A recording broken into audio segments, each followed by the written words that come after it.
Recording? Okay, good. Steve Simpson here. I'm president of the Drone Club, and over here, my Dennis Brooks. He's my excellent vice president. And also tonight we have, or this evening, Frank George. Okay, Frank's kind enough to bring in his fixed-wing aircraft, and so we're going to have him go through that. So with no further ado, go ahead, Frank, and tell us what you got. Okay, thank you very much. Started flying fixed-wing aircraft from my brother back in the early 90s. He got me hooked on it. It is an addiction once you start getting into it. I learned on what we call a renegade field, not a sanctioned field, where you pick a field someplace and you just meet your buddy and you go fly your airplane. There's some inherent problems with that, being back then it was FM transmitters, so you had a specific channel. So if different people would show up and they were on the same channel, when they turned their radio in, well, guess what? Your plane hit the ground. So it was kind of dangerous when you're flying a renegade field. So you want to merge towards flying at a sanctioned field, where you have, at that point, you had a impound lot where you turn in your transmitters, and you had a pegboard where you put your channel every time you go fly, so everybody knew that channel was in use at that time. Since then, they've gone to the 2.4, and it picks its channel and locks in, so you don't have to worry about a specific channel. Makes it a whole lot easier, a whole lot nicer. Your transmitter impounds went away. Events were a lot easier to run. We went to a lot of events back at that time. And they still have a lot of them today. You have Big Bird events, Fun Fly events. One that they don't have anymore today that I know of is the full-size air races that you had with the P-51s and AT-6s and different classes. You have that still going on. But in RC, we used to have a pylon set up racing around the pylons, and they had the same type of classes, unlimited class, AT-6 class, where you had 5 to 8 AT-6s, 100-inch wingspan each, all racing around the pylons. I went to 2 such events in Oklahoma and in Galveston, where they had the events. The unlimited, the Lance Airs took over all of them because they're real sleek aircraft, and they would outspeed all the rest of them, and Lance Air just took over. If you didn't have a Lance Air, you were going for 2nd or 3rd place. What's the smallest you have that you fly? Smallest. Of course, now when I'm getting older, I like the bigger, but so I can see it. But the smallest I like to fly the Fun Fly type airplanes, and I've got about 6 to 8 of those in kit form that I got to get in the air. Most of them are profile, where the fuselage is just a profile. Right. And they use a 46 size engine, and wingspans probably 40 to 48 inches max. As far as a Fun Fly type, it has a big thick wing so that you can fly it real slow, do all kinds of tumbling. We used to have Fun Fly events as well, where you'd have like a spot landing, mark a spot on the ground, the closest person to touch it on the ground, first touchdown, won that contest. And they had the limbo where you'd fly under the string, things like that. But there's Fun Fly planes, I like flying those, and they're relatively small. Now, you never flew the 10s and 20s? No, I haven't flown the 10s and 20s. They're a lot smaller. Nowadays, most people are using electric instead of gas. So your small ones, they're made of like a styrofoam. So it's like flying a styrofoam ice chest, but it's all shaped like an airplane and has electric motor in it and has little tiny servos in it and a little bitty receiver. And they've got types that you can get where you can go fly. Everything's there. Has a small radio. It's not like a transmitter like this. So you couldn't fly one of these with it. It's just designed for that particular plane, and it's made of foam. And you can get the whole kit for, I don't know, probably 150, 200 max, for this little bitty styrofoam where you got everything you need to go fly it. Of course, your range is going to be a whole lot different. You're not they can go out of sight before they go out of range. The little small ones, you're only going to be not only so far distance out, and you're going to lose connectivity. Do you have the auto return capability with those? Not that I'm aware of, unless they've changed, because of course I don't always monitor what's the latest coming out on it, but I don't think that they have that I'm not as, one as of yet. yours. My brother has one he bought recently that has auto return and auto land, and it has a GPS and system in the receiver. Hmm. So if you hit auto return, if it goes out of sight, or you don't know, you lose sight, don't know the orientation, Right. it'll turn and come back and fly circles right over where it took off from. And if you tell it to auto land, it'll come back and land where it took off from, mostly. Mostly. You got wind corrections. You've got there's a lot of things that can interrupt. It'll automatically correct, bring it in a straight line. It's just if it's up and flying in the wind, sometimes the GPS will slip a little bit. So when it comes back, instead of being center line, it might be in the grass, partially in the grass, on the edge of the runway, but it will bring it back. So I mean, it's one of those things where, well, Now you've got built-in safety. For instance, I can set it for all the controls are going to be a specific position I want them to be in. If I lose radio contact, it'll automatically, okay, I'm going to go to, say, idle throttle. I'm going to go to straight and level flight on all my control surfaces. And so you've got a flight safety you can put on the radio on any plane that you want. but why wouldn't you put it in like a circle so it would keep passing back over towards you instead of flying away from you, maybe? Well, for one, I don't have any gyros or anything to compensate. There's no GPS as far as all the radios. Now, it may be built into that radio there. There's a lot more in that radio than I could ever come up with. I just meant with your ailerons tilting it slightly so that it would have a slow turn. It could have a slow turn, but if the wind was blowing, it wouldn't correct for the wind. It would still, it only know, It'd be an oblong. right, it only know I'm in this position.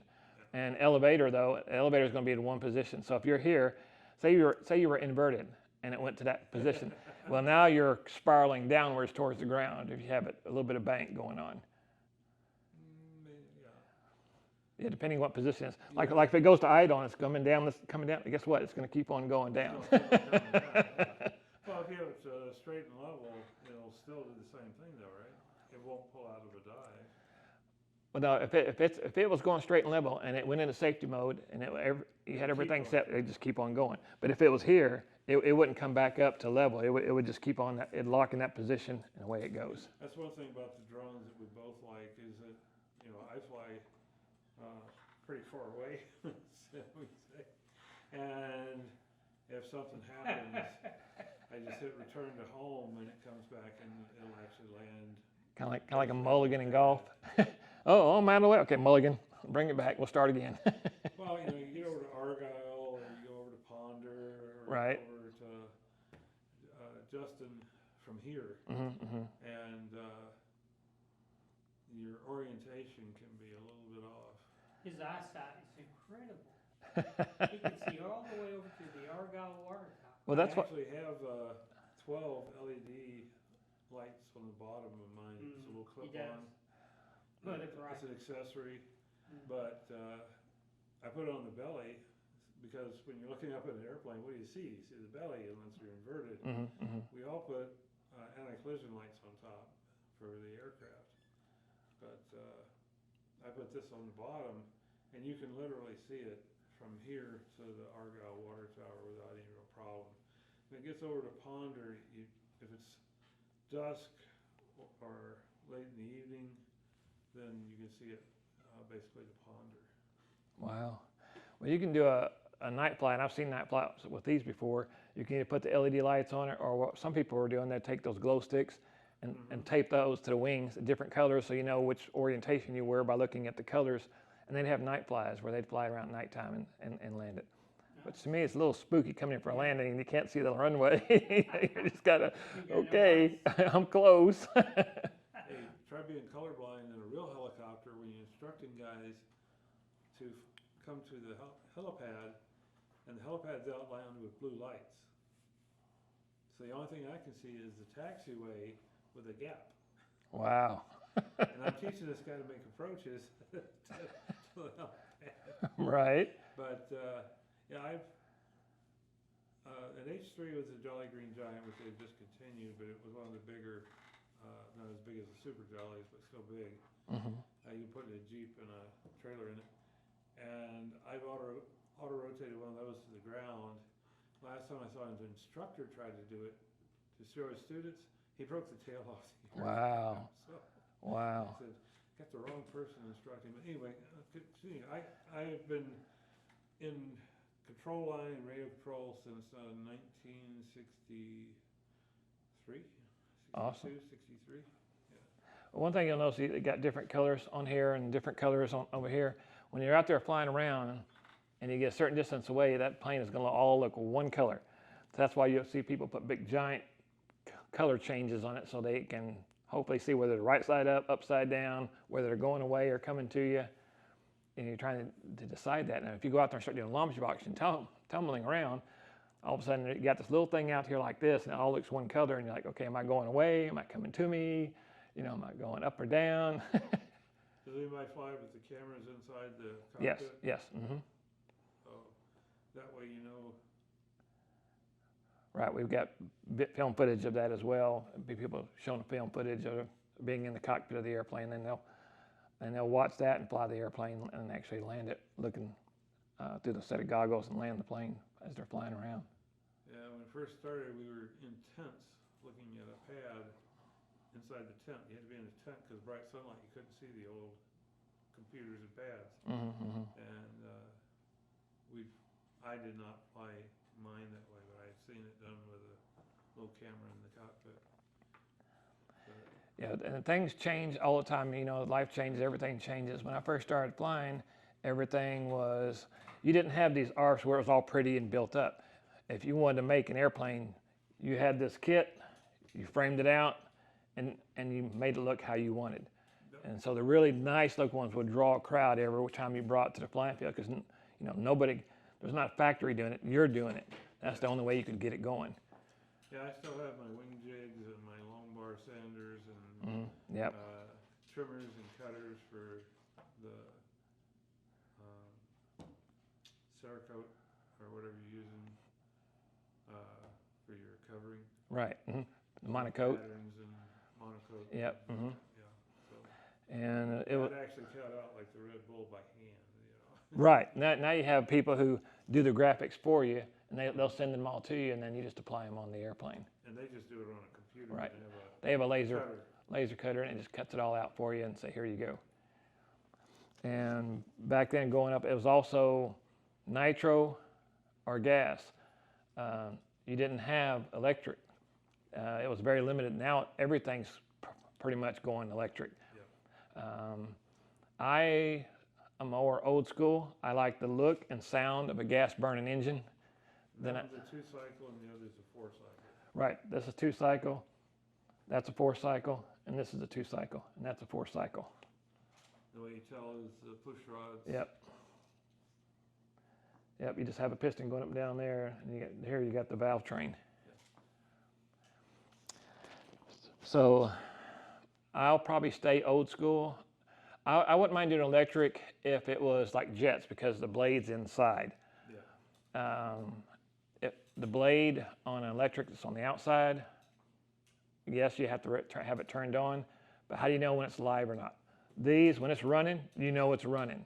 You keep your hands away from the prop because they won't stop. If you get near it, you think it'll just bog down, you can catch it. Nope, it'll shred your fingers off and keep on going. It doesn't care. It doesn't slow down, it just keeps going. And never stand on the left side of the cockpit and point with your hand towards the front of the aircraft when the engine's turning. No. That leads to nasty things. There's a lot of safety involved. And with electric though, if it's live and you don't know it, and you turn your transmitter on and it's at full throttle, now they have protectors that starts beeping at you and tells you, hey, you got to put it on idle. But even if you have it on idle and you're near it and you turn your transmitter on, well, guess what? It's still coming for you, and it'll just tear you up. Yeah, I've got little safety switches on mine that you turn the receiver on, but until you touch the safety switch, the motor's not going to activate. You can test out the flight controls and everything else to make sure they're working correctly, but that motor's not coming on until you hit the safety switch. They also have safety plugs so that on electric that you can put in line. So when you're not flying it, you pull that plug. There's no way that prop's coming live. When you're ready for it to go live, you plug it in. Then from then on, treat it like a live running engine. So that makes it a lot safer as well. Who was it I was recently talking to that, with prop safety on a real airplane, he was asked to hold a gauge while they were pressure checking the cylinders with a compressor. And the guy started pumping the pressure up on the cylinder, and like an idiot, he didn't think about the fact that they was sitting at top dead center. So when he put enough pressure in, it was just like the spark plug firing off. And the guy's standing there in the prop arc with a gauge, and all of a sudden the prop comes around, and now he's no longer a surgeon, he's a brain damaged disabled. Yes, you have to fully respect these. And They see don't where the take their adjustment for the engine up here by the prop, when that thing's spinning, you'd be surprised how many people come up here and try to sit up here and adjust it, and that thing's spinning around, and you can't see it. So your finger gets way too close, and that's it. It just starts shaving pieces of you. That's why it's the hoses were made. Right, So you can slip them over that and remote it back. right. There's a lot of dangers, like anything that you work with as far as your hobbies and what you're working with. You just want to be smart about it, you know, And there's a when lot you're of working with it. inertia. The bigger the engine you get, the bigger the prop you get, the more damage it's going to do. Oh, yeah. As far as I remember. Definitely. Now, of course, we also talked about 2 strokes and 4 strokes. 4 strokes, you have your valve train. 2 strokes, you don't. You just have your piston coming up and igniting. You have your oil that's built into it. It lubricates it. That's the real quick designation. Valve train, no valve train, between a 2-stroke and a 4-stroke. I like the sound of the 4 strokes. They seem to idle better and fly better for me. Then if you want high speed, you want a 2-stroke, because the 4-stroke's for all torque. It's all muscle. Where the 2-stroke, it's high speed. If you want to go, they have a Diamond Dust that does 200 actual miles an hour with a little small engine on it and a long tuned pipe on it. You know, it's coming past the field at 200 miles an hour. I don't know how they keep their eyes on it, because it's out of sight just quick. Have you ever seen the pulse jets fly? I thought I remember seeing one. The fastest I've seen has been, you know, you have your air races around the pylons. Well, they had these carbon fiber planes, quarter midgets. They're carbon fiber. The wing is just like nothing, like a knife. That's all it is. It's all carbon fiber. And they have high-speed engines on it. I forget the RPM, but they're way up there. But they go over 200 miles an hour racing around the pylons. They never level out because they're going too fast. They stay on knife edge the whole race. It's just, whenever I see it, everybody else that was in the parking lot with me, not parking lot, but in the stands, when they'd fire up and start going around the pylons, everybody got out of the stands and went behind the cars. It was that radical looking. You didn't want to be anywhere near them. Well, pulse jets like the old V1 bombs. You know, they had a pulse jet engine on it. Right. Well, they had those for the control line planes where I first saw them. You had 70-foot lines to fly with, and you were still spinning like a top because the thing was doing, like you say, close to 200 miles an hour. It's insane. When you see one of the RC planes doing that, it's insane. There is no throttle adjustment on a pulse jet. Wow. You crank it, you let it go, and it goes until it runs out of fuel. Now, when you're flying fixed wing, there's a lot of different types you can get into, and everybody finds their little niche that they love to do in RC planes. You've got slow and steady, where like Cubs, you're just floating around, flying around real easy like, and you might do an occasional loop or roll, and it's just a slow, easy type of style flying. You even got sailplanes that people do. You've got pattern, where the planes are specifically designed to do pattern maneuvers, specific Cuban 8s, all your different pattern maneuvers. They have competitions with those, and you have to be very precise. Wings never falter from one side to the other. I mean, you're dead on all your points. Just like the old ice skating where they had to do figures in the ice. Right. They had to be exact. You had to be exact, and they would call out, this is what your pattern's going to be, you know, Cuban, half Cuban 8, you know, and they'd call out different ones, and you had to do it right then, and you had to maintain a set level. You know, when you went out and came out of your Cuban 8, you had to come back down same line, going back, wings level, nothing moving to one side or the other. So they have pattern competitions. We have a lot of those in our club now that are doing that.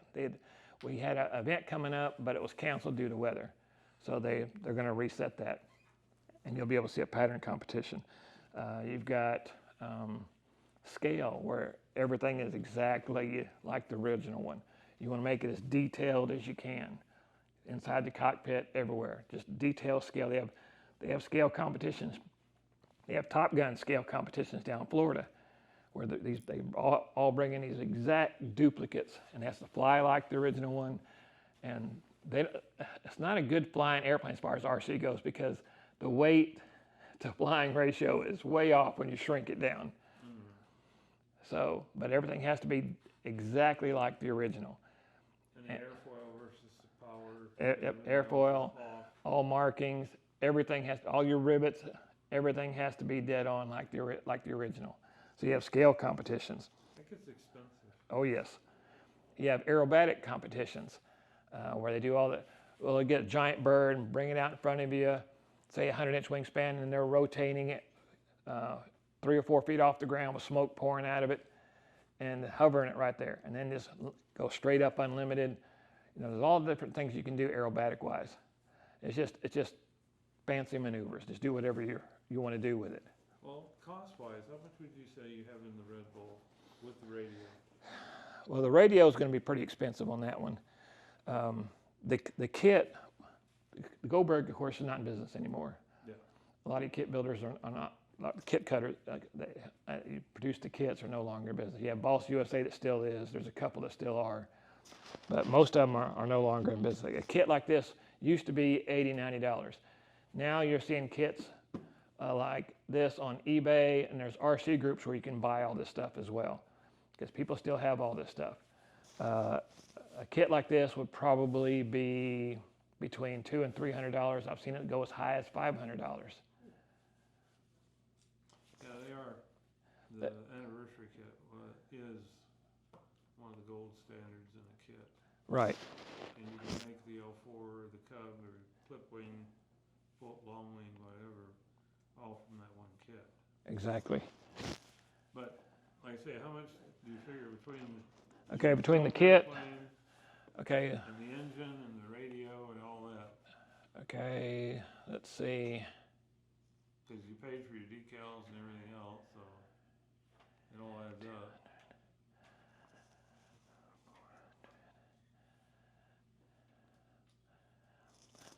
I'd say there's probably, in the plane itself, there might be as high as 600 into it, because back when I did it, this is not new. You know, back when I bought all this stuff. If you bought all this stuff today, it would probably push it more or up $200 more. So $800 to $1,000 for the plane, Right. and then another $800 to $1,000 for the radio. Correct. Now you can get a Spectrum radio 6-channel, 250, 300. You can get a radio system. So compared to our drones, that's comparable to a mid-range drone, Air 3. These right here, they used to come in kits all the time, which had the motor, the plane, the servos. I've had the servos in it. I remember how they sent out these. This was an ARF, but it came with the motor, everything ready to go, for less than 200. Yeah, but not anymore. Not anymore. Yeah, I was just looking between the drones we fly and the Rail Pro planes, which now I guess the FAA's lumped them all together as UAVs for their Correct. rules and regulations. Now, what about the anti-collision lights? You have to put one on if you fly at night? I haven't read anything as far as night flying, but as far as I know, there was not any rules that set up for the airplanes flying at nighttime. You have to have it safe-wise. Like I said, people are taping glow sticks to it and flying it around. I know it was this last year when the FAA came out with a rule for UAVs. Mm-hmm. They encompassed the fixed wing as well as the drones. A and lot the of stuff has helicopters. changed, yes. So those rules say if you fly at night, you put an anti-collision light on it. Yes, I'm sure a lot of stuff is changing and changed. And remote ID, I don't think, Now- you probably don't have those on your plane either. They're not required. We have what we call what they call an FRIA for the flying field. Yes, So with the FRIA at the flying field, you're not required to have any remote IDs. right. You just can't So- go out and fly like off the highway. Correct, road here. correct. We had one of my neighbors, flies his sailplanes and his helicopters and his drones and everything else right there at the house. And he uses Robeson Boulevard for a runway, like early Sunday morning when it's nice and nobody's there. And he'll take off and fly around. You can hear the four-cylinder going.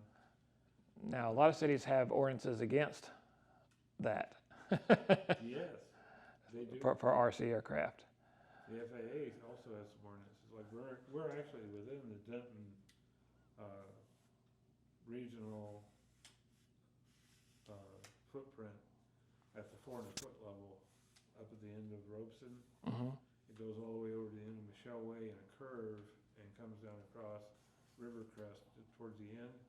But there's a chunk of Robeson and more of it as they build out that is, you can't legally fly without filing a Lance report. And it doesn't matter if it's fixed wing or a drone Right, or right, helicopter or whatever. right. You have to get permission. Right. So, we put out a checklist for our drones, but a lot of it would apply to a fixed wing also, that say, okay, the night before you start up and you charge your batteries for your receiver, transmitter, whatever, and you check for any updates to software and all that good stuff, Mm-hmm, mm-hmm. and just before you get done, you recharge to make sure everything's full up, and the next morning, you put the stuff in the bag, it's fully charged, and you're ready to go out and fly, because of course ours are electric. Mm-hmm, mm-hmm. The same thing applies for receivers and transmitters.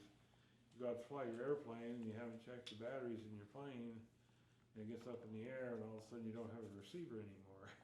Right, right. So, Now, like I said, this nowadays price will be $800 to $1,000. You can do it a lot less with the stuff they have out there with electrics. You know, they come with everything is included with it.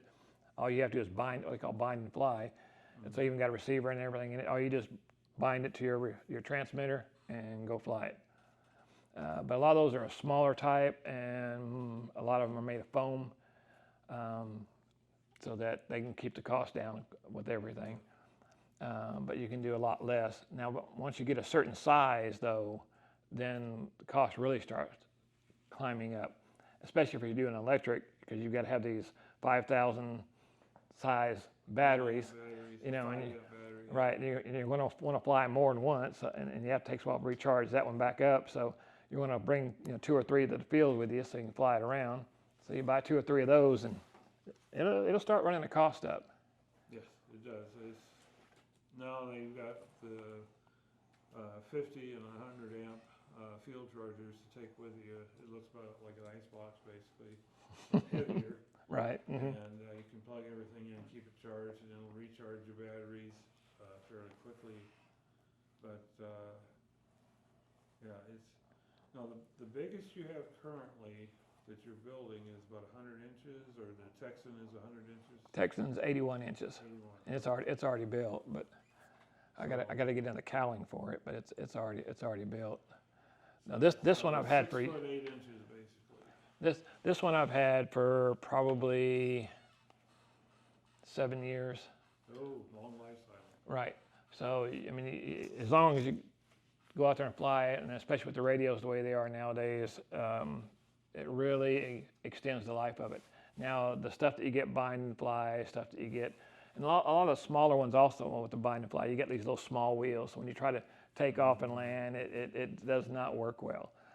You know, you want a paved runway, and then when you go to a club with paved runway, you're going to pay a lot in club dues and membership and all that stuff. Even then, it's really not really designed for lengthwise, time-wise. They want you to keep buying another one. You know, I'll sell you one for $300 that you can go fly around, and then a year from now, I want you to come back and buy another one. I believe my brother's has the Alaskan tires on it. for, little, like balloon tires, Right. basically, for the guys that fly backcountry and land, semi on the water. Right. Right. And Now, they do fly off the water. I've flown probably at least 20 different float fly events where you put the floats on it and fly off the lake. Well, they use their overinflated wheels, or tires actually, Hmm. to land like in a river, and they'll use the river as part of the runway, and then park on a sandbar. And then when they take off down the sandbar and across the water, and all they need is enough forward velocity to not put too much weight on the tires. Right. Right. But, yeah, the guys that fly backcountry. But anyway, you can buy the Cubs, like you say, the bind and flies. If you buy them with just standard tires, they're way too small. Right. So if you buy them with the oversized tires, you can actually fly off the grass with them as long as the grass is short. But certainly off of any asphalt or anything else, they've got plenty of cushion, and the width is enough to give you stability. And one of the reasons they put the smaller wheels on it for takeoff and landing is because of weight factor. These planes are real light, like one made out of styrofoam, and so they're trying to keep the weight way down. So you start putting a bigger wheel on it, and depending on the weight of that wheel and tire combination, it can drastically change how it flies. But if you have an inflated tire versus a solid tire, it can be almost the same weight, but totally different profiles. But you fly how often? Once a week? A couple times a week? I watch the weather a lot. Of course, right now we're in moving and getting the other house windy. ready. So every day is windy to me now. You know, usually 5 to 10. Most flyers seem to be on the path of fair weather flyers. They want it to be 5 or less. Because when they come in for a landing, they do what I like to call controlled crashes and not landings. They put it on idle and it's coming down, and they're just kind of controlling as it's coming down, and wherever it lands, that's where it lands. And they're just bouncing away and hitting that ground and, you know, bouncing up in the air. An airplane, you're still in control of it. You can grease that landing in as soft as a baby's bottom, and you can bring it down in, hold it off the ground, hold it off the ground, hold it off the ground, just let it lightly touch down, and your plane will last tons longer. Oh yeah, just like the real plane. I mean, if you're sitting there bouncing, you're putting stress on struts and ribs and styrofoam, even whatever. But now, what do you use for forecast for weather? We use the UAV forecast. I just watched on the news weather, and if it's going to be in range, then we go out there and fly it. And of course, we have the little wind indicator and direction, stuff like that, the windsock, and all that stuff out there. But 10 to 15, I've flown fun fly events, 30, 35 mile an hour winds in fun fly events, using those fun fly planes, where you're holding part throttle just to maintain your position. Because as soon as you start coming off of it, you're just flying backwards. And I've done that before. It's people aren't comfortable in, the more wind it is, the less comfortable they are flying it around. They don't want to damage their airplane, and I understand that. But when you come on landing approach, you've got swirls out there, and all of a sudden your wing lifts up from one side. Well, you got to be right there, ready to put that wing back down, and level out and set it back down. Right. You need to be staying in tune with that aircraft as it comes down. And they're not. They're, like I said, they're just putting on idle, and I'm coming down, and if the wind's blowing too much, it'll actually stall out and, crash. You got to have enough forward momentum. You got to watch that aircraft, make sure you got forward momentum coming in. A lot of that seems to be experience too, just Yes. Being able to see it. You've been flying for quite a while. Yes. Mm-hmm. So you've got 25, 30 years in Yes. it now. Mm-hmm. But When what would you recommend for somebody that wanted to start out today? If they want to start out today, I would recommend something like this. You want a high wing tricycle gear. It's easier to land on tricycle gear than a tail dragger. So a tricycle gear, high wing, lower expense, and using a trainer box so that you're not just taking it off by yourself and trying to learn to fly the first time. I mean, you say that, you mean you've got a instructor beside you with a cord between the two Correct. transmitters and he can take over Correct. trainer box. I hold the trainer switch up, you've got control of it. As soon as I let go of it, I've got control of it.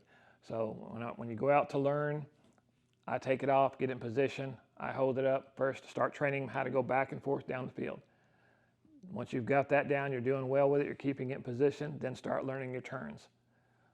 You tell them not to start small because the smaller it is, the harder it is to fly, especially in wind. Especially in wind, it can, Or bigger and stable to learn, and then right. go small.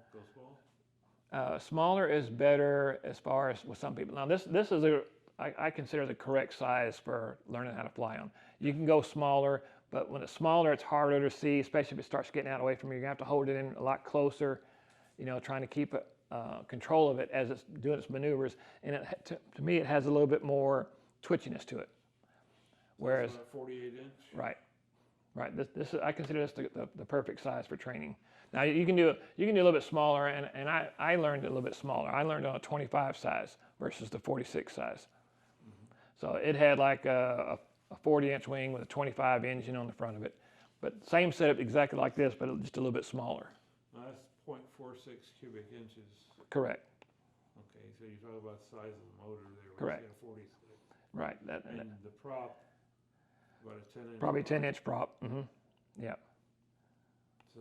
And a two-stroke is less expensive, so you start out with a two-stroke, and. But you still get all the nasty burn fuel and everything on it. So if somebody wanted to go electric, they could go electric with that size. You could go electric. My personal opinion is you have a harder sense of throttle once you start going to throttle. Once you do it, you've got it down. You just watch the plane, see how it speeds up and decelerates. But if you're just looking for a sound, no, you're not going to catch it. There's not a sound cue per se unless you have a sound box in it. But right. It takes less equipment, support equipment, to fly electric than it does glow fuel. I say that yes and no. With the electric, you've got your speed controllers. You've got more to it than just the engine and the prop. True, but I mean, external support equipment. Once you have everything in the airplane, right.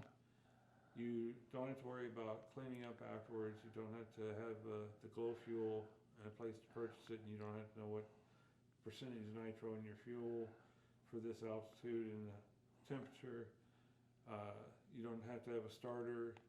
I don't know if you use a starter or a flick stick.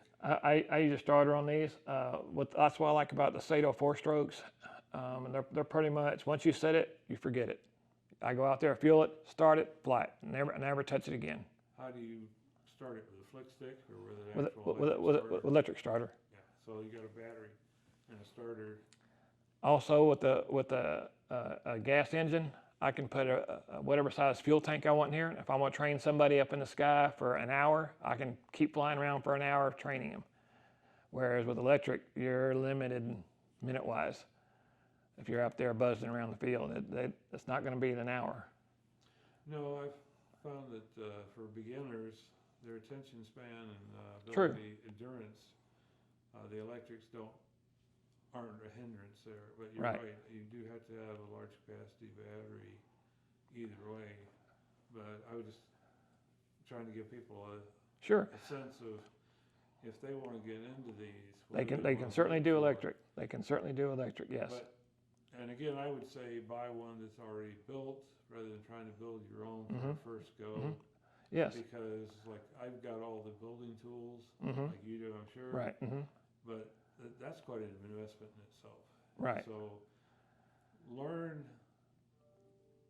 if you really want to do it before you put all the money into it. Right. And suddenly realize you built something that the wing's a little bit warped, so it tends to fly to the left. Right. And that kind of thing. But yes, it's a lot cleaner with electric. You don't have the gas fuel, all over the side of it and clean it all up. Electric or gas, it'd be better to buy one from somebody that's getting out, that's aged out. Their eyes don't allow them to see one that's 4 feet. They want it to be 8 feet. You can save a lot of money doing it that way. Yeah. Yes, you can certainly save a lot of money doing it that way. Hopefully you don't have any of their issues if they've crashed it before, if their receiver's having problems and they don't tell you about it, you know, things like that. It's But like buying a used car. right, You want to do a set inspection, 60 Right. to 100 point inspection, right. Hmm. test it out, and of course having the servo tester and receiver tester helps out a lot. So you can do it on the ground before it gets in the air. And flying a fixed wing aircraft, I'm sure with the drone, if you're actually doing all the different flying versus having a computer do it, is memory. When you go to start flying a fixed wing aircraft and say you're making a left turn, well, you're thinking about what do I need to do with this stick over here to make that turn. Once you're doing it and you're flying, you don't think about it anymore. It's committed to memory, and you just do it automatically. Muscle memory. Yeah. Yes. And you'll do a coordinated turn with both sticks without even thinking about it. Right. So the first part is getting past all that, get that muscle memory in place. Once you do that, you can take off with fixed wing aircraft and decide what do you want to do. Do you want to do aerobatics? Do you want to do pattern? Do you want to do scale? Everybody has their little niche that they prefer to do. So to get into it, to buy the starter and the battery and the fuel and the pump and the aircraft that you buy from somebody, $500 thereabouts might get you into it. Just all the gear to go with it without any airplane, without the transmitter, I don't think you would be spending $500 into it. With the radio and all? Not with radio, no. I mean, with the radio being separate. If I want to fly just the ground stuff without the plane and without the radio, just the ground, like your fuel, your starter battery, your glow plug igniter, you know, your chargers for what you're using, your set of tools to go with it, Yeah. you know, it would be less than 500, obviously. Well, but I'm talking about buying a used plane okay, yes, and the stuff you need to actually Yes. start it and fly it. yes. Now they have a swap meet that's used to have in Weatherford all the time. Now it's down at Granbury, and that one has toned down a whole lot, and it's not really that good. The big one we have now is Allen High School. It's coming every summer. They have a big RC swap meet at Allen High School. Where's that? Over in Allen, on the other side of Central Expressway. I don't drive it. Okay. Yeah, it's About an hour, well, probably a little more than an hour. probably less than an hour, especially if you went up 35 and came down 35 Right. and cut over, you're probably talking 40, 45 minutes. Depending on Yeah, the if you traffic. take the bush, you take the bush over. Right. And then you go north there, so. And in Allen High School, it's a big swap meet as far as RC stuff. And you could get everything. You could probably get everything to fly over there for $250. Wow. What month is it? It's usually in July timeframe, but you can do it. You can do a search on when it is I could online, take of you over course. there if you wanted to go. Ooh, no, I have plenty. But you find everything there. Sailplanes, I have aerobatics, I have one of those anniversary Cub kits. I've got airplanes built, F4U Corsair. Let's see what else. Not too many things. Now we live in a world of Helicopters and all that. we live in a world of instant gratification. So that's why the RC market has gone to ARPs and bind and flies and stuff that's already put together, ready to go, and you can just buy it and start using it. Or do it like my brother did. He bought it and hung it on the wall. And he's afraid to fly it because they don't want to crash it, so he uses it for a wall decoration. There's been a lot of people do that. Even the ones they built, they've done that. I like to build it from a kit for several reasons. When you go buy an ARF or a bind and fly, any of those type of aircrafts, they don't put any reinforcement in the firewall. So if you go with what they recommend, or sometimes even a smaller, it'll last. But if you put proper power, in my opinion, on an airplane, it'll pull the firewall right out of it. So when you build it from a kit, you can build all the triangle stock and build it into the back of the firewall where it's rock solid. And that's why this one's lasting 8 years. the landing gear. You go by the ARFs and stuff, and they come in for a landing. How many times you see the landing gear just go pop and go tumbling down the runway? Because they want to build it as inexpensive as they can. And as long as you do like I say on the landing and lightly baby touch it down, it's going to last a lot longer. But too many people, when they come in for a landing, they just hit it, and the landing gear pops out, and I see them all the time popping out and bouncing on the runway. The co-pilot made the landing. Right. When the aircraft bounces 3 or 4 times when you come in on a commercial flight, you say, well, the co-pilot made the landing. So once again, on the landing gear setup, I use an aluminum gear, and then I use a triangle stock on the inside, on the sides, and the front. So landing gear is not coming out. If it comes out, it's taking half the fuselage with it. So, and you can build reinforcement sections on your wing. You can triangle stock is that as well. Again, you can convert it to bolt-on versus, like this one's rubber band. For a trainer, that's fine. But when you get flying like this, you want to bolt on. Especially when you're doing aerobatics. Yep. When you start snapping it around, those rubber bands flex when you start snapping it around. But that's kind of the idea with a trainer. It has rubber bands, and if it hits, the wing will pop off if you do it light enough. Right. That way, it sounds like it'd be worse, but it actually does less damage. It's easier to build that way. You don't have to put that much construction in the bolt holes and stuff like that. And the rubber bands, even when they get wet, fuel soaked, people try to reuse them. And then they go up there and they snap, and the wing goes poof. And then it becomes expensive. Yes. As I was telling him earlier, people need to use these type of aircraft when they're learning how to fly. I get too many people come in, that looks ugly, I don't want that. I want a P-51 Mustang. Well, P-51's flight characteristics are way different than this airplane right here. I've had Landing speed's about 5 times faster. landing speeds faster, heavier wing loading. They tend to snap. I've seen people do that, and they go out and they buy a P-51, and I watched them take off, and does a corkscrew and slams all over the ground. Ooh.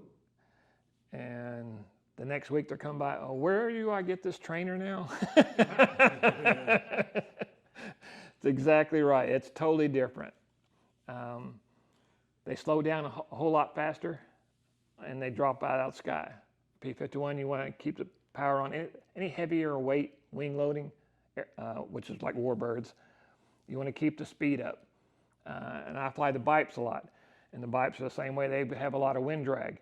So you want to keep the speed on coming in for a landing. If you drop that speed too slow, it's just going to fall out of the sky. A bike being a biplane with twin wings. Right, correct. I love flying the I know biplanes. we talk about bikes, and we know what we're talking about. We've seen the video. Right, sure. Way not. With 2 wings. I fly the Ultimate 10300, the Fokker D7, what is it? Great Plains had one. I don't remember the model type. But there's several different bipes. I love to fly the biplanes. They're very aerobatic. I just love the way they look in the sky. Like the Pitts biplane. Now Pitts is real squirrely on the ground and in the air. So They were for real too. Matter of fact, Kristen Eagles hit the Red Arrows taxiing out for a joint flight. That's one thing that when you're actually sitting in a tail dragger, you can't see in front because the engine's there. And of course they taxi in an S-curve. So. But with these, you're standing out to the side so you can taxi it straight and see what's going on. I see the Pitts on takeoff. They're doing this number on the landing strip because they're square. They're short, coupled, and you're pouring the coal to it, trying to get it off the ground. And torque hits, and it's just a fishtailing. So there's a lot to be learned on different types of aircraft. The types of aircraft, as far as buying them, we've covered a little bit on it. You've got kits, you've got ARFs, you've got bind and flies. This is a kit. It comes in a box like this, box of sticks and blueprints, and you build it off the blueprints. And ARF is almost ready to fly. ARF is like here. You join your 2 wing halves together. The body's already put together. You glue in your tail, your fin, set your engine up in it, put your radio gear in it, and you're ready to go fly. And people tend to lean more this way now because they don't want to spend the time and effort to to build something like this. But they don't have this available in an ARF. So if you want this, you have to build it. And they have scratch building, whereas people do go even one step further. They'll get the blueprints, buy all the wood for it, or they'll have a kit cutter, custom cut a kit for them, and they'll build off from scratch. So you can do it from the very beginning. Or you can get it in kit form like I do here with the blueprints. Have you ever flown anything like a PBY? Now, the only PBY I've seen RC fly was on a float fly, of course. Charlie Biasco was flying his, and he crashed it and made a mess of it. Oh. He came in for landing, and it didn't end well. I've seen a P-51 that is the Byron, and it had the adapter for the prop, because the engine's too small, so it has to have an adapter to get more power out of the four-blade prop to get it to fly around. But all the whole time it's flying around, it's looked like it was on the very edge of stalling and coming down. So yes, it flies very scale, but very dangerously. I've seen giant World War I planes on floats that the top wing was about here, and huge, huge. A lot of money, a lot of time invested in that, and he was flying around on the verge all the time as well, scaring everybody when he was flying around. But yes, there's a lot of different variations. I had a neighbor in California that had a F-18 he built from scratch, twin turbine. Mm-hmm. $22,000 he put into that. He was a surgeon. And on takeoff, he snap rolled it. Just as It's it terrible. took off. So $22,000 gone. Well, it's a real knee knocker on your very first flight. When you finish it, you built it from the kit, you're going to take it up, you don't know how it's going to fly yet, you got to trim it out, and it can be a real knee knocker. And a lot of people build it and have somebody else fly it for the first time to get it set up for them. But if you do that, trust that person to fly that airplane for you. Don't get mad at him if it crashes. Don't try to get your money back. You trusted him to test fly it and put it in the air. I've seen an example of it where the guy built a P-38 Lightning, big wingspan, and gave the controls over. Oh no, it's all right. You know, I trust you. Fly my airplane for me. I got to get it trimmed out so I can fly it. Well, if you know anything about P-38s, when one engine quits, it's not good, and it corkscrewed in. And of course, then the whole time he is complaining to him about he crashed his airplane on purpose. I want the money for it, and no, that's not how you fly RC airplanes. When I first started with the real P-38s, they had both engines turning in the same way, and they changed that real quick. Props turn towards the fuselage. Kind of rotating. Well, the props turn towards the fuselage so that the torque is trying to lift the fuselage if you lose an engine. When they're both turning the same way, one did that, the other, the torque actually added to the roll factor, and it was totally uncontrollable. Totally uncontrollable. So, Okay, we're at the point of FAA rules and fixed wing. They're the same as your drones. Of course, with the we don't have to have the remote IDs. We've talked about that at the flying field because it's a recreational. it's certified as by the FAA Right. for the flying field. So the exception for recreational flyers is you have to have a current registration, which you register with the FAA to get your current registration, and you list all your fixed wing aircraft or whatever aircraft you're flying. You add each one, and then if you know the model type and the manufacturer, you can put that in, or you can say, or there's a selection for home built. So you add those into your registration. You can apply only for recreational purposes. It can't be for anything like you can't go up and fly it around for your Christmas parade and publish it out on YouTube. That's not flying for recreational purposes. Now that's, if you're just flying above and they're taking pictures of your plane, that's not recreational purposes. If they're taking pictures of your plane and you go home and you're viewing it yourself and it's not for anybody else's viewing, It's That's it's just a viewing for you. From what I read on there, that's recreational purposes. You're doing it for yourself. You're not doing it for any kind of, like, you're not saying, oh, I want to know my property line. Let me take it up here. Okay, I can see my property line. That's not recreational. Yeah, we call it, or actually FAA calls it intent to fly. So if your intent is to go up and fly and have a good time and watch the airplane and learn to better your skills, then that's recreational. Right. If you're using it for any specific purpose other than that, it's not recreational. Recreational purposes only.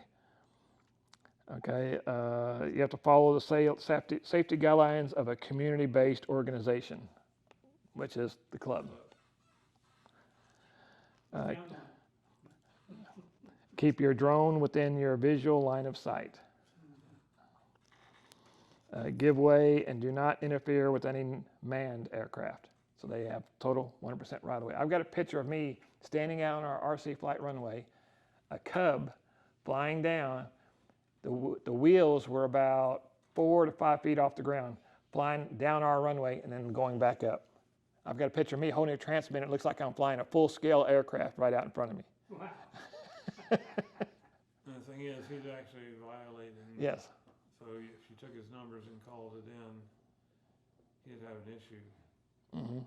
But, no, we have half pound and below, you do not have to register. Right, correct. Is that also for fixed wing? That's correct also. So if you get little tiny And, indoor flyers and whatnot, you don't register those. and if you're over 55 pounds, you have to do a special Right. for over 55 pounds. Okay. Fly at or below 400 feet. Now, how In- do you tell with your airplane that you're below 400 feet? Our transmitters tell us. I mean, Right. You know It's a matter of people just fly them. I haven't seen anybody have anything. Then you can get telemetry on the fixed wing aircraft where you can tell yourself, okay, how high am I? You know, you can do that. But like something like this doesn't have any of that on there. Right. So you're just flying around. Most people don't get anywhere near that. But I could go up easily and get up there and do an inverted flat spin. I'm going above 400 feet. And I'm doing inverted flat spin coming down. And then I bail out, when I get down. Right. And that's an uncontrolled airspace. Fly at or below 400 feet in controlled airspace only with prior authorization. That's what you were talking about earlier, where you have to have prior authorization. Yes. You have to comply with airspace restrictions. Pass the recreational safety test, which is online. So you pass the trust test. FRIA, define geographic area where you can be flown without remote ID. That's what that is. And we've got, there's a place online you can go look and see all the RFID locations. And you can you see ours on there. Do you have any drone people coming out to that? My friend Carlos, which I communicate with all the time, he's moved to Colorado a year and a half ago. He was out there with drones all the time, and he would fly the goggles. Now, there is a rule at our field where when a fixed-wing aircraft is in the air, drones have to be on the ground. But people are very friendly on RC. They'll give you the airspace to fly, I believe they have a helicopter side off to one side where you can fly a helicopter. But they just want to make sure it's safe and that you don't have any kind of collisions when you're flying a drone, hovering over the runway, and somebody flies by at 100 miles an hour and smacks into you. So that is one of the rules at the flying club. But people they give way to airspace. We help each other, fly around. Now, you mentioned that you'd like to get a drone to fly behind, just lock on. Correct. And fly that below. violates that issue. But you could get an exception by applying through your club? I don't know how somebody's getting around it. I've seen it happen before, Yeah, I've seen it. I mean, but that violates the club rule, which I would have to take that up with the club and say, okay, how are we that's doing what I'm this? saying. You go to the club. I mean, it doesn't violate an FAA restriction. Right. Right. So it's just go to the club and ask for an exception. Right, for we want to the communicate, club. we don't communicate with everybody at the flying field. You don't want to go over and try to take over the flying field.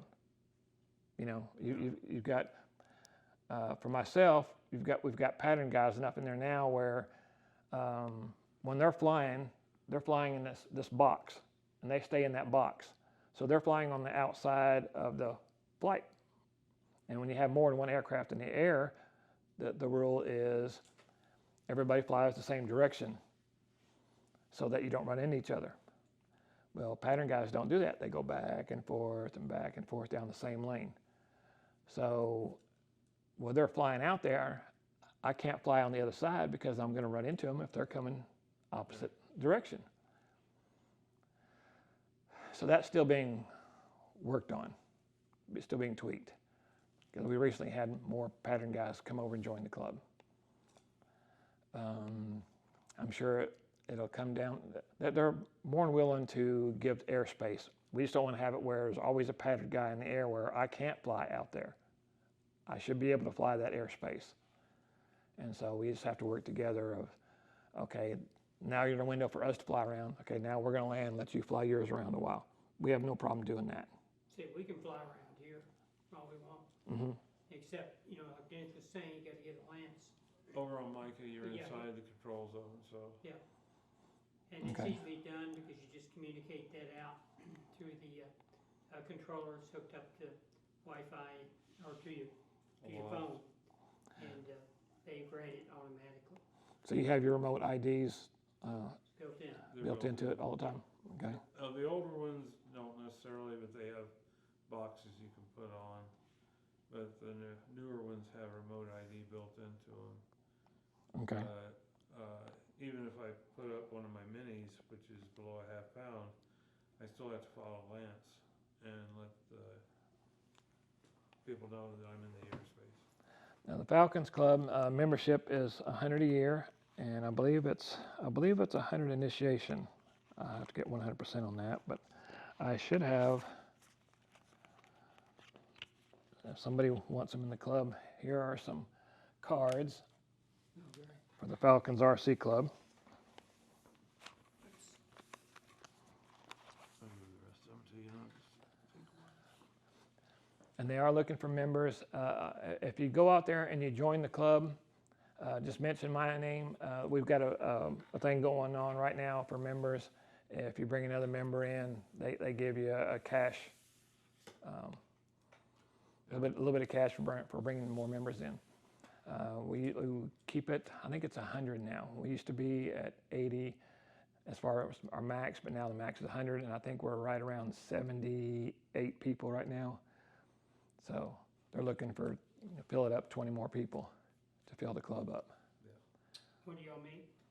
We meet the first Thursday of every month over at the church. It's going to be on the website, but the church, it's on Louisville. See how I can describe it. If you're coming north on 35 and you're right after you cross the bridge, you take the first exit right there and you go up a short distance. There's that Sonic right there on the right-hand side. Okay, you go past the Sonic, the next red light, you take a right, and that goes down by that school. And there's one or two churches on the right-hand side, and it should have the name of that church on the website. But we meet there every first Thursday of every month. Every At- what now? First Thursday of every month First Thursday. at 7:30. Then when do you fly? You can fly anytime you want at the flying field. When you're a member, you get a key. There's a bar that goes across the parking lot, but it's a very short parking lot. If you're not a member, we have no way of controlling that, but you're not allowed in the parking lot. You have to park out on the gravel road and then carry your stuff over. When you're a member, then you have a key to the gate, you unlock it, and you pull in the parking lot right there. We've got flight stands. We have an outhouse there now, which we didn't used to have, which makes it convenient. Yeah. Instead of having to, Drinking coffee. instead of packing everything up and traveling down the road, but it's in that park right there. Is it by the church though, the field is? The field is fairly close. From the church, you would go down to Main Street or back up by that Sonic, and that Sonic turns down and heads towards the park. And once you go in the park, you just go straight, and at the back on the left-hand side is the flying field. Which park is this? I don't remember the name of it. I'm Does it not, have sorry, baseball? no, it's a city park, state park for the lake. Oh, okay, yeah. I might have been in. And when you join the membership, you get a little sticker to put on your window so you can go in and out without paying state park fees. Oh, it's part of the state park. Yep. Ah, Yeah, we lease the property from the court. okay. Well, Frank, it's getting to Yes. around timing out here. Sure. I've just about covered everything there, so Like I said, it's I a think we've whole gone meeting through today, so- through all the different aspects. I hope I was informative enough. Yes, you were. Oh, yes, thank you very much. Let's give him a big hand. Dennis. Yeah. Thank you. Thanks for coming. Thank you. We appreciate it very much. Thank you very much.